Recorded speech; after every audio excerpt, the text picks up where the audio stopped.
Hello friends, welcome to code with Srijan channel. So ఈ రోజు మనం క్లాసిఫికేషన్ గురించి నేర్చుకోబోతున్నాం. ఏది HTML లో. ఓకే, HTML లో క్లాసిఫికేషన్స్ నేర్చుకునే ముందు నా ఛానల్ని సబ్స్క్రైబ్ చేసుకోండి అండ్ వీడియోస్ని లైక్ చేసుకోండి, సో దట్ నా ప్రతి వీడియో మీకు అందుతుంది. ఓకే, సో ఇక్కడ మనం చూద్దాం classification in tags. Okay, so మనం పోయిన వీడియోలో ఇవన్నీ నేర్చుకున్నామండి. ట్యాగ్స్ ఏమేమి ఉంటాయి అవన్నీ నేర్చుకున్నాం. సో మీరు ఒకసారి ఒక బ్రీఫ్ తీసుకోండి, పోయిన వీడియోస్ చూడండి, మంచిగా ఎక్స్ప్లెయిన్ చేశాను ఇంగ్లీష్లో. ఓకే, సో ఇక్కడ చూద్దాం ఫస్ట్ క్లాసిఫికేషన్.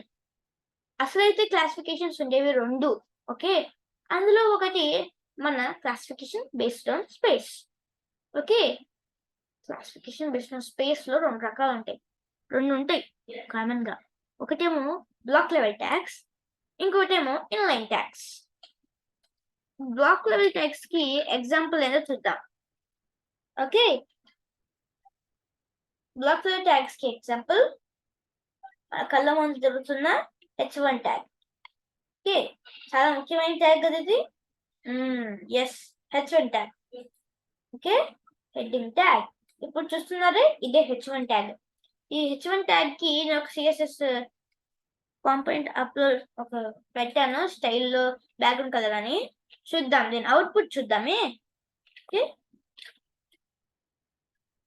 చూడండి, దీని అవుట్పుట్ చూడండి ఏముందో ఇక్కడ.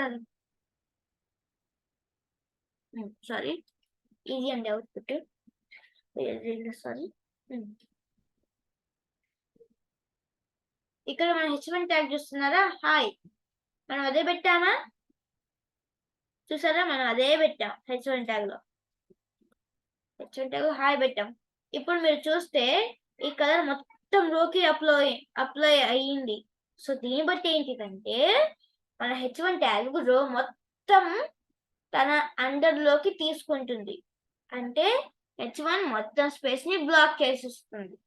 ఇప్పుడు దాని పక్కన ఒక పారాగ్రాఫ్ ట్యాగ్ పెట్టి చూద్దాం. ఓకే, ఈ పారాగ్రాఫ్ లో కూడా వదిలేండి, ఒక లోరం పెడుతుంది. లోరంకి 10 వేస్తున్నాను. సో ఇక్కడ చూస్తే కింద లోరం వచ్చింది. ఈ లోరం పైన వచ్చిందా? రాలేదు, కిందకే వచ్చింది. ఎందుకంటే మన H1 ట్యాగ్ దాన్ని కిందికి నెట్టేసింది. ఎందుకంటే మన H1 ట్యాగ్ ఉంది కదా, ఇది ఒక బ్లాక్ లెవెల్ ట్యాగ్. అంటే అన్ని ట్యాగ్స్ ని కిందికి పంపించేస్తుంది, ఒక రో మొత్తం అదే ఆక్యుపై చేస్తుంది. అందుకని దీన్ని బ్లాక్ లెవెల్ ట్యాగ్ అంటారు.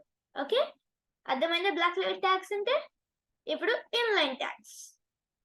ఇన్లైన్ ట్యాగ్స్ కి ఎగ్జాంపుల్ ఇంతకు ముందు చూసాం, simple example.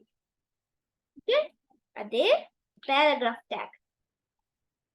Okay, paragraph tag ఇప్పుడు చూసాం కదా, పారాగ్రాఫ్ ట్యాగ్.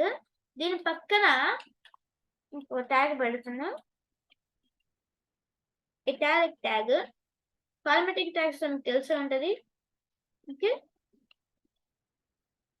సో చూద్దాం, దీని అవుట్పుట్ కూడా చూద్దాం. రాలేదేం, ఇది కూడా వచ్చేసింది, ఇది కూడా కిందికి వచ్చేసింది. మరి పాపరే, 1 minute.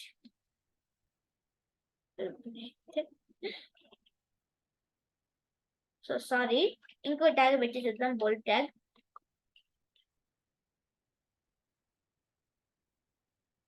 చూసారా, ఇప్పుడు ఇక్కడ ఎందుకు ఇది నెట్టేసిందో చూద్దామా. ఎందుకంటే ఇది కూడా బ్లాక్ లైట్ ట్యాగే. సారీ, సో మన పారాగ్రాఫ్ ట్యాగ్ అనేది రాంగ్ ఎగ్జాంపుల్. సారీ, మన మెయిన్ ఎగ్జాంపుల్స్ ఏంటంటే బోల్డ్ అండ్ ఇటాలిక్ ట్యాగ్స్. ఓకే, ఏమిటి?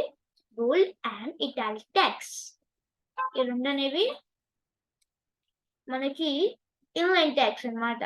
ఓకే, ఇన్లైన్ ట్యాగ్స్ ఎందుకంటే మన H1 ట్యాగ్ లాగా ఇది మొత్తం స్పేస్ ఆక్యుపై చేసుకోలేదు కాబట్టి. Okay, confusion.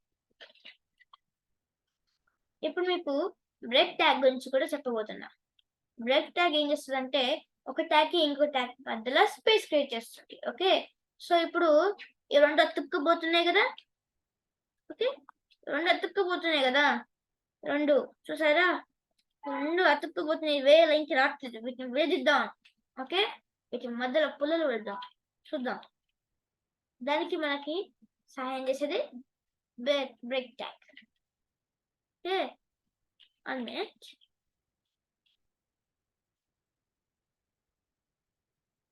చూసారా? బ్రేక్ చేసేసింది. ఇక్కడ గ్యాప్ వచ్చింది చూసారా?